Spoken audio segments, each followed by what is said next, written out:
नमस्कार दोस्तों, आज हम लोग पुनः अपने चैनल पर आप लोगों को क्लास 9th का साइंस शुरू करते हैं, जो कि आपके केमिस्ट्री का पहला पार्ट है, हमारे आसपास के पदार्थ। तो हमारे आसपास के पदार्थ का मतलब क्या है? आपने देखा हो कि आपके आसपास बहुत सारे पदार्थ पाए जाते हैं। जैसे आपके घर में ही हो गया है ना, जैसे अनाजों को कह लें, आपके घर में कुछ गोल्ड पाए जाते होंगे, कुछ पदार्थ पाए जाते हैं, जैसे कहें लोहा पाया जाता है, सब क्या है? हमारे पदार्थ हैं। तो हमें इस पाठ में क्या पढ़ना है कि हमारे आसपास पाए जाने वाले सभी प्रकार के पदार्थ कैसे होते हैं, तो वही हमें देखना है। तो चलिए हम इसी क्रम में आगे बढ़ते हैं, और यह है क्लास 9th का पहला चैप्टर साइंस, जो कि आपके केमिस्ट्री का पहला पार्ट है, हमारे आसपास के पदार्थ। अब इसी क्रम में हम आगे बढ़ लेते हैं। अब शुरू करते हैं कहाँ से, कि हमारे पाठ का नाम शुरू कहाँ से होता है, अर्थात पाठ का परिचय क्या है। तो अब सबसे पहले अपने पाठ का परिचय देखते हैं। हम लोग अपने पाठ का परिचय देख लेते हैं कि आखिर में हमारे पाठ का परिचय क्या है। तो सबसे पहले अगर हम परिचय पर आए, तो परिचय हमारा क्या कहता है? पदार्थ से, कि आखिर में पदार्थ होता क्या है। पदार्थ होता क्या है? तो कह रहा है कि प्रत्येक विश्व में, या अगर हम कहें विश्व भर में, कुछ सभी चारों ओर क्या होते हैं? कुछ ना कुछ पदार्थ पाए जाते हैं। जैसे विश्व में प्रत्येक वस्तु जिस सामग्री से बनी है उसे पदार्थ कहते हैं। जैसे हम कहें कि आपका जो पेन है वो किसी न किसी पदार्थ से बना है। जैसे क्या हो गया? आपके प्लास्टिक से हो गया। किससे हो गया? आपका जो पेन बना है वो किससे बना है? प्लास्टिक से। तो प्लास्टिक एक क्या है? पदार्थ है। ऐसे प्लास्टिक भी किसी से मिलकर बना होगा। तो हमारे आसपास पाए जाने वाले जितने भी पदार्थ, जितने भी वस्तुएं हैं, वो किसी न किसी रूप में किसी पदार्थ से मिलकर बनी हुई है, उसे ही पदार्थ कहा जाता है। हमारे आसपास विद्यमान हर वस्तु में पदार्थ है। मतलब आपके आसपास जितनी भी प्रकार की वस्तुएं पाई जाती हैं, उनमें क्या है? कोई ना कोई पदार्थ है ना। ऐसा नहीं कि कोई वस्तु है और उसमें पदार्थ ना हो, है ना। उससे जितनी भी, चाहे नॉन लिविंग हो चाहे लिविंग थिंग्स हो, सब में क्या पाया जाता है? पदार्थ पाया जाता है। अब पदार्थ का गुण क्या है? कोई पदार्थ, आखिर में पदार्थ हम कहते हैं किसे? तो कहता है पदार्थ स्थान घेरता है। कोई भी पदार्थ होगा तो कुछ निश्चित स्थान लेगा। जैसे आप ही देखें, है ना, अगर हम आपको एक पदार्थ के रूप में व्याख्या करें तो आप कोई ना कोई स्थान लेते होंगे। आपका कोई ना कोई द्रव्यमान होता होगा, मतलब आपका कुछ भार भी होगा। उसी क्रम में कह रहा है कणों का भौतिक गुण। अब इस कण क्या होता है? तो ध्यान रखेंगे, जितने भी पदार्थ हैं, इसको यहीं पर समझ लेते हैं कि जितने भी पदार्थ हैं वो कणों से मिलकर बने होते हैं। कोई भी पदार्थ हो तो किससे मिलकर बना होता है? कणों से। मतलब कण क्या है? छोटे छोटे रूप में अंश हैं, वो क्या करते हैं? पदार्थ का निर्माण करते हैं। अब कण क्या है? तो पदार्थ जो होता है वो कणों से मिलकर बना होता है। कोई भी पदार्थ है तो किससे मिलकर बनेगा? कणों से मिलकर बनेगा। कहता है यह सतत नहीं है। जो कण है यह सतत नहीं कि लगातार है। पदार्थ के कण अत्यंत छोटे होते हैं। मतलब कण जो होता है इसे और ज्यादा विभाजित नहीं किया जा सकता। देखेंगे जो कण होता है ये आपका अविभाज्य होता है। क्या होता है? जो हमारे कण होते हैं वो अविभाज्य होते हैं। क्या होते हैं? अविभाज्य। मतलब कणों को और ज्यादा छोटे टुकड़ों में बांटा नहीं जा सकता। मतलब किसी पदार्थ का सबसे छोटा भाग क्या कहलाता है? कण कहलाता है। अब इसके बाद हमारा क्या आता है? तो फिर इसके बाद हम पूछते हैं कि कणों का अभिलाक्षणिक गुण है क्या है, कि आखिर कण होता क्या है। सबसे पहले हम कणों के कुछ गुण देख लेते हैं। आखिर में कण होता क्या है, तो देखते हैं कण क्या है। कण होता क्या वास्तव में? तो कहता है पदार्थ के कण निरंतर गतिशील रहते हैं। मतलब ये हमेशा गत अवस्था में रहते हैं, एक स्थान से दूसरे स्थान पर चलते रहते हैं, यानी उनके पास गतिज ऊर्जा होती है। अब गतिज ऊर्जा क्या है? तो आप फिजिक्स में इसको बहुत ज्यादा डीपली पढ़ेंगे कि जो गतिज ऊर्जा होती है ये चलने से होती है। मतलब जब कोई वस्तु गत कर रही होती है, क्या कर रही होती है? गत, तो उससे ऊर्जा उत्पन्न होता है। जैसे आपका फैन, तो आपका फैन जो है वो गत करता है तो उससे कुछ ऊर्जा निकलती है। जैसे जो विद्युत बनता है वो टरबाइनों को घुमाया जाता है, तो टरबाइन क्या करता है? गत करता है तो उससे कुछ ऊर्जा निकलती है। इसी प्रकार से कहता है पदार्थ के कण के बीच रिक्त स्थान होता है। जैसे अगर हम आपसे कहें कि सर हमारे जो कण हैं ये क्या है? उस स्थान पे जुड़े हुए हैं, तो इनके मध्य कुछ ना कुछ खाली स्थान होता है। इनके मध्य क्या होता है? कुछ ना कुछ खाली स्थान होता है। तो ये जो खाली स्थान होते हैं इसे क्या कहते हैं? रिक्त स्थान कहते हैं। क्या कहते हैं? रिक्त स्थान कहते हैं। इनके मध्य क्या है? कुछ खाली स्थान है, जिन्हें क्या कहते हैं? रिक्त स्थान कहते हैं। कणों के मध्य क्या होता है? रिक्त स्थान होता है। पदार्थ के कण एक दूसरे को आकर्षित करते हैं, तभी एक साथ क्या होते हैं? चिपके रहते हैं। जैसे आप ठोस देखें तो ठोस कब होता है? जब पदार्थ के कण आपस में बहुत गहराई से चिपके रहते हैं। तो ये क्या कहता है कि जो पदार्थ के कण है वो क्या होते हैं? एक दूसरे को आकर्षित करते रहते हैं। जिससे क्या होती है? आप कोई भी चीज देखें, आप आकर्षित हो जाते हैं किसके, अगर कोई सुंदर चीज है, कोई सुंदर वस्तु है, तो हम लोग क्या होते हैं उसकी तरफ आकर्षित हो जाते हैं। तो ऐसे ही जो कण होता है वो एक दूसरे को आकर्षित करता है, अपनी तरफ खींचता है, इसलिए वो क्या है ठोस बना रहता है, द्रव में आ जाता है, गैस में आ जाता है। अब आता है पदार्थ की अवस्थाएं। क्या आता है कि पदार्थ की अवस्थाएं क्या है। तो पदार्थ की 3 अवस्थाएं होती है। पदार्थ की कितनी है ना, हालांकि आपके सिलेबस में 3 है, बाकी आगे हो चल के आप पढ़ेंगे 4 हो जाती है ना। तो कह रहा है पदार्थ की कितनी अवस्था है, ठोस अवस्था। कौन सी, ठोस, द्रव और गैसीय अवस्था। ठोस अवस्था, गैसीय अवस्था और द्रव अवस्था। तो ये क्या है, पदार्थ की 3 अवस्थाएं, मतलब जो कोई भी पदार्थ होता है वो 3 अवस्था में पाया जाता है, और इसको आप अपने आसपास के पदार्थों से आसानी से पहचान सकते हैं। जैसे हम ठोस में बात करें तो आपने देखा होगा आपके यहाँ क्या होगा, मेज होगा, कुर्सी होगी, ये सब क्या होते हैं, ठोस होते हैं, है ना। आपकी बुकें होंगी, पुस्तकें होंगी, ये सब किस अवस्था में है, ठोस अवस्था में है। वही क्या था, द्रव अवस्था। द्रव में आप जैसे कह सकते हैं पेय पदार्थ हो गया, कोई भी पेय पदार्थ क्या है, द्रव अवस्था में पाया जाता है। जैसे आपका जल हो गया, दारू हो गया था, शराब हो गया, क्या हो गया, शराब, क्या हो गया हमारा, शराब हो गया, है ना। जैसे अगर आप देखें ठोस अवस्था में आपने क्या देखा, मेज, कुर्सी, पुस्तकें, है ना, इत्यादि सब क्या है ठोस अवस्था में। ऐसे द्रव अवस्था में आपका पेय पदार्थ अर्थात पीने वाला पदार्थ, जल हो गया, शराब हो गया, आपका जो चाय बनता है ना, ये चाय पत्ती वाला नहीं, चाय है ना, चाय आपका क्या है, तरल अवस्था में। फिर है गैसीय अवस्था। अब गैसीय अवस्था क्या है, जितने भी गैस होते हैं सब किस अवस्था में होते हैं, गैसीय अवस्था। जितने भी गैस होते हैं किस अवस्था में होते हैं, सब गैसीय अवस्था में होते हैं। अब आगे देख लेते हैं इसको, हम थोड़ा स्लाइड में देख लेते हैं कि होता क्या है। चलिए हम इसको थोड़ा डीपली देख लेते हैं कि आखिर में ठोस क्या होगा, द्रव क्या होगा और गैस क्या होगा। चलिए इन सबको हम थोड़ा आकृति के अनुसार समझ लेते हैं। चलिए ये हमारे क्या है, मान लीजिए 3 हमारे स्लाइड हैं। अब इन्हीं तीनों के माध्यम से हम समझ लेते हैं, इन्हीं तीनों के माध्यम से हम समझ लेते हैं। जैसे अगर हम इसको पहले वाले को ठोस बनाएं, क्या बनाएं, ठोस, इसको हम बनाएं द्रव और इसको बनाएं गैस, कि सर आखिर में ठोस, द्रव, गैस होता क्या है। तो ध्यान रखेंगे जो ठोस होगा इसमें जो कण होंगे वो पास पास होंगे। ठोस के कण क्या होते हैं, पास पास होते हैं। ठोस के कण क्या होते हैं, पास पास होते हैं, इसीलिए क्या होते हैं, एक दूसरे से अधिक मात्रा में आकर्षण बल करते हैं, जिससे क्या होते हैं, ठोस कहलाते हैं। मतलब इनके मध्य रिक्त स्थान बहुत कम पाया जाता है। ठोसों के मध्य रिक्त स्थान बहुत कम पाया जाता है। वहीं द्रव की देखें तो द्रव में थोड़ा दूर दूर होते हैं, द्रव के कण क्या होते हैं, थोड़ा दूर दूर होते हैं। तो ये क्या कहलाते हैं, द्रव कहलाते हैं। क्या कहलाते हैं, द्रव। जबकि गैस के अणु देखेंगे तो गैस के अणु का कोई निश्चित क्रम ही नहीं है, कोई पूरब जा रहा है तो कोई पश्चिम जा रहा है। मतलब इसके कण अत्यधिक दूर दूर होते हैं, इसके कण क्या होते हैं, अत्यधिक दूर दूर होते हैं। इसलिए जो गैस होते हैं क्या होते हैं, एक स्थान से दूसरे स्थान पर बहुत तीव्र अवस्था में जाते हैं, क्योंकि इनके मध्य कण क्या होते हैं, दूर होते हैं, तो इनके मध्य आकर्षण नहीं हो पाता। जबकि अगर आप ठोस में देखें तो सबसे ज्यादा आकर्षण कौन से करते हैं, ठोसों के कण करते हैं। उसके क्रम में आपका क्या आता है, द्रव आता है, और द्रव से क्या फिर आता है, गैस आता है। तो सबसे ज्यादा आकर्षण किसमें पाया जाता है, ठोस में, उसके बाद द्रव में, उसके बाद गैस में। तो ये हो गए हमारे ठोस, द्रव और गैस हो गए।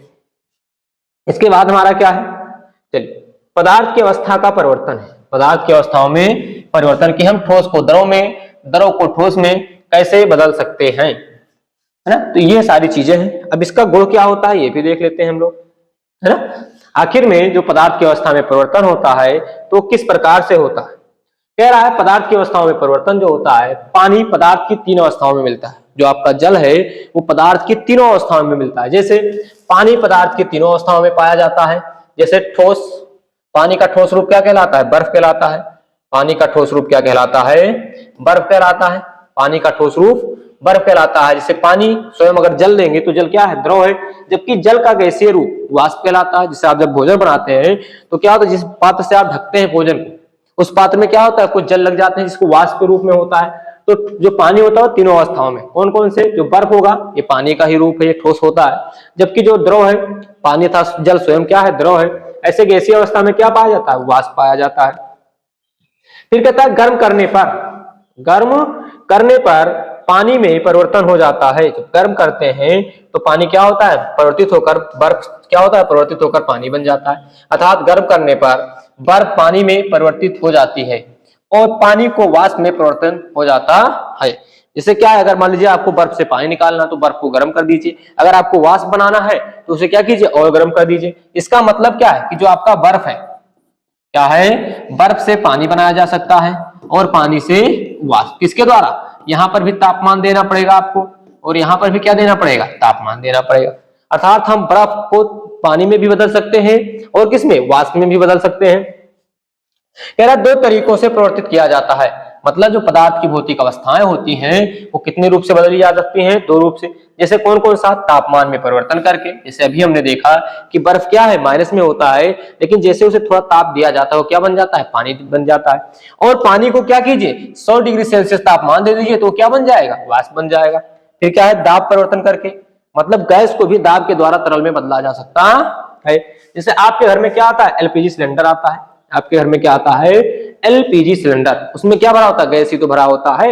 लेकिन गैस को आप देखते हैं जब थोड़ा बोतल खाली हो जाए तो आप उसको जब क्या करते हैं, हिलाते हैं, है ना, तो उसमें क्या होती है, पानी के जैसे आवाज आता है कि उसमें कोई तरल पदार्थ भरा, तो किसके द्वारा, उसके दाब में परिवर्तन कर दिया जाता है। तो किसी वस्तु की या किसी पदार्थ की भौतिक अवस्थाओं में परिवर्तन कितने रूप से, दो रूप से, है ना, तापमान में परिवर्तन करके और दाब में परिवर्तन करके क्या कर सकते हैं, उसकी अवस्था को बदला जा सकता है। चलिए आगे देख लेते हैं कि आखिर में दाब परिवर्तन और तापमान परिवर्तन से होता क्या है। आखिर में दाब परिवर्तन और ताप परिवर्तन से होता क्या है, ये भी देख लेते हैं हम लोग। चलिए देख लेते हैं। कह रहा सबसे पहले कि तापमान में परिवर्तन, जब आप तापमान में परिवर्तन करते हैं तो कैसे होता है। जैसे जिस तापमान पर, है ना, जिस तापमान पर अर्थात वायुमंडलीय दाब पर कोई ठोस पिघलकर द्रव बनता है वह इसका गलनांक कहलाता है। ध्यान रखें, गलनांक शब्द से समझेंगे कि गलनांक का मतलब क्या है कि क्या बन जाए, द्रव बन जाए, कोई ठोस क्या बन जाए, द्रव बन जाए, तो उसे क्या कहते हैं, गलनांक। अब गलनांक कब बनता है, जैसे तो अगर हमें लोहे को क्या करना है, तरल अवस्था में आना, तो उसे काफी मात्रा में तापमान देना पड़ेगा। तो वही कहता है जिस तापमान पर अर्थात वायुमंडलीय दाब पर कोई ठोस पिघल कर क्या बन जाता है, द्रव बन जाता है। मतलब 1 एटमॉस्फेयर प्रेशर पर क्या हो, कोई जो ठोस हो, कोई सॉलिड हो, वो किसमें बदल जाए, लिक्विड में बदल जाए, तो उसे क्या कहते हैं, गलनांक कहते हैं। कहता है बर्फ का गलनांक 27 अर्थात 273.16 केल्विन होता है। मतलब बर्फ जो होता है इतने केल्विन पर क्या होता है, गलने लगता है। सुविधा के लिए हम इसे अर्थात 0 डिग्री सेल्सियस पढ़ लेते हैं, है ना। ध्यान रखेंगे 273.16 केल्विन का मतलब क्या होता है, 0 डिग्री सेल्सियस, और इसको हम आसानी से पढ़ने के लिए 273 केल्विन ही पढ़ लेते हैं।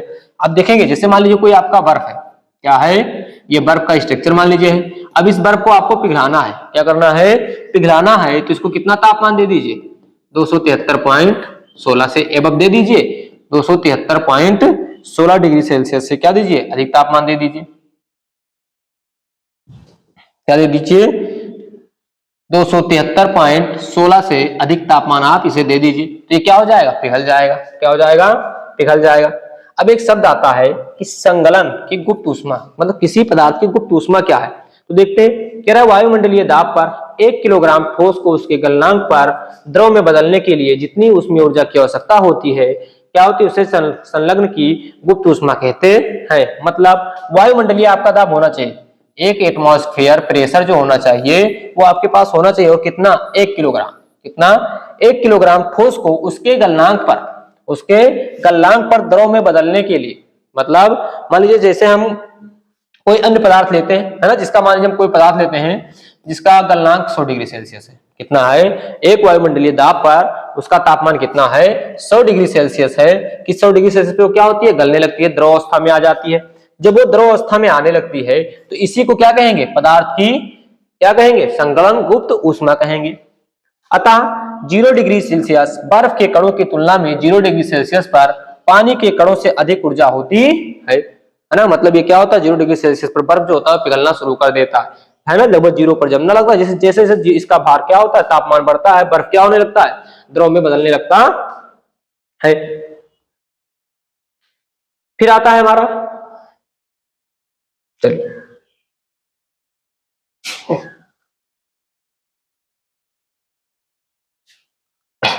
चलिए आगे देख लेते हैं। कह रहा है क्वथनांक क्या है, इसके बाद हमारा आता है क्वथनांक। तो क्वथनांक क्या है, वायुमंडलीय दाब पर वह तापमान जिस पर द्रव उबलने लगता है। क्वथनांक का मतलब सीधा समझिए कि सर उबलना। क्वथनांक का मतलब क्या है कि उबलना, कोई पदार्थ कब उबलने लगता है उसी को क्या कहते हैं, क्वथनांक कहते हैं। मतलब कोई पदार्थ जिस तापमान पर उबलना शुरू कर दे उसे क्या कहते हैं, क्वथनांक कहते हैं। इसे क्या कहा जाता है, क्वथनांक कहा जाता है। कहता है क्वथनांक समिष्ट गुण है। जल का क्वथनांक 373 केल्विन है। जल का क्वथनांक कितना है, 373 केल्विन अर्थात 100 डिग्री सेल्सियस है। कितना है, 100 डिग्री सेल्सियस, है ना, कितना है, 100 डिग्री सेल्सियस। ध्यान रखेंगे, अगर आपको क्या कहा जाए, डिग्री सेल्सियस को केल्विन में बदलने को कहा जाए तो मान 0 डिग्री सेल्सियस में कितना होता है, हम 0 डिग्री सेल्सियस को मानते हैं कि शरीर किसके बराबर होता है, 273 केल्विन के बराबर होता है। अब मान लीजिए आपको क्या करना है, 100 डिग्री सेल्सियस को किसमें बदलना है, केल्विन में। तो इसको क्या कीजिए, 273 में जोड़ दीजिए, 273 में जोड़ दीजिए तो क्या हो जाएगा, 373 केल्विन, है ना। मतलब किसी भी इसको अगर हम देखें डिग्री सेल्सियस को हमें किसमें बदलना है, केल्विन में, तो उसके लिए फार्मूला क्या बन जाता है कि 273 plus degree Celsius, 273 plus degree Celsius, ये क्या हो जाता है, केल्विन में बदला जा सकता है। कहता है जब पानी को उबाला जाता है तो उसके तापमान में वृद्धि नहीं होती, तापमान 100 डिग्री सेल्सियस ही रहता है, क्योंकि वाष्पीकरण की गुप्त ऊष्मा पानी के कणों के बीच का आकर्षण बल को तोड़ देती है। जो ऊष्मा होती है क्या करती है, उसके आकर्षण बल को तोड़ती है, जिससे इसका आकर्षण बल कम हो जाए और ये किसमें हो जाए, गैसीय अवस्था में आ जाए। अतः 100 डिग्री सेल्सियस तापमान पर वाष्प के कणों उसी तापमान पर पानी के कणों की अपेक्षा अधिक ऊर्जा तापमान अधिक होता है, तो तापमान अधिक तो क्या होता है, होती है वो अधिक हो जाती है। क्या होगा, जो आपकी वाष्प में ऊर्जा ज्यादा होगी, पानी के कणों में ऊर्जा कम होगी, लेकिन तापमान क्या रहेगा, दोनों में सेम रहेगा। इनके साथ तापमान में परिवर्तन से पदार्थ की अवस्था में बदला जा सकता है। तो चिल्लाकर अवस्था में लाया लोहे को बहुत ज्यादा पिघला दिया और पिघलाने के बाद क्या होता है, इसकी दूसरी अवस्था जैसा कि आरेख में दिखाया गया है। आरेख में क्या दिखाया गया, आरेख तो हमारे पास है, आरेख हम आपको बता दें। अगर हम आरेख देखें, मान लीजिए कोई हमारा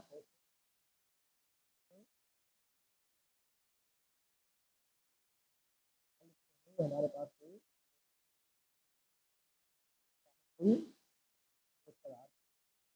ठोस पदार्थ